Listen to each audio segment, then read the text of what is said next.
അപ്പോൾ എഫ് ഡിയിൽ പണം ഇടണ്ട എന്നാണോ പറഞ്ഞു വരുന്നതെന്നാണോ? ഒരിക്കലുമല്ല. നിങ്ങൾ എഫ് ഡിയിൽ പണം ഇടണം.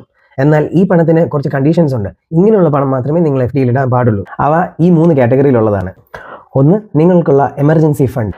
2, ഷോർട്ട് ടേം ഫണ്ട്സ്. അതായത് ഇപ്പോൾ ഒരു വർഷം, ഒരു 1.5 വർഷം കാലഘട്ടത്തിനുള്ളിൽ നിങ്ങൾക്ക് ഈ പണം തിരികെ എടുക്കാൻ ആവശ്യമുണ്ടെന്നിരിക്കട്ടെ. അതായത് നിങ്ങളൊരു വീട് വാങ്ങാൻ പ്ലാൻ ഇടുന്നുണ്ട് അടുത്ത വർഷം, അതിനുള്ള ഡൗൺ പേയ്മെൻറ്റ്, നിങ്ങളുടെ കുട്ടികളുടെ ഫീസ്, പിന്നെ എന്താ പറയുക, നിങ്ങൾക്ക് പെട്ടെന്നുള്ള ആവശ്യങ്ങൾക്ക് നിങ്ങൾ കുറച്ച് പണം കരുതിയിട്ടുണ്ട്. അതായത് സേഫ് ആയിട്ട് നിങ്ങൾക്ക് ഈ പണം എടുക്കാൻ പറ്റണം, അതും ആഗ്രഹിക്കുന്ന സമയത്ത്. അങ്ങനെയുള്ള ഫണ്ടുകൾ. പിന്നെ 3, സീനിയർ സിറ്റിസൺസ്. അതെ, ജീവിതത്തിന്റെ നല്ലൊരു പാതി നന്നായിട്ട് ജോലി ചെയ്ത് വിശ്രമ ജീവിതത്തിനായി അവർ സ്വരുക്കൂട്ടിയ പണം ഇങ്ങനെയുള്ള എഫ് ഡിയിൽ സൂക്ഷിച്ച് ഒരു മാസ വരുമാനമായി എടുക്കണം എന്നുള്ളവർ കൂടി എഫ് ഡിയിൽ പണം നിക്ഷേപിക്കാവുന്നതാണ്. ഈ 3 കാര്യങ്ങളിൽ പ്രധാനമായുള്ളത് ആദ്യം പറഞ്ഞതാണ്, എമർജൻസി ഫണ്ട്. അതായത് ഒരു വ്യക്തിയുടെ ഫിനാൻഷ്യൽ ജീവിതത്തിലെ ഏറ്റവും അടിസ്ഥാനപരമായി വേണ്ട ഒരു ഫണ്ടാണ് എമർജൻസി ഫണ്ട്. അപ്പോൾ എങ്ങനെയാണ് ഈ എമർജൻസി ഫണ്ട് കാൽക്കുലേറ്റ് ചെയ്യുന്നത്?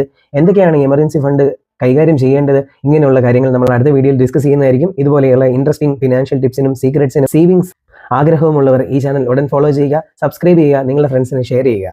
Thanks for watching. Happy savings.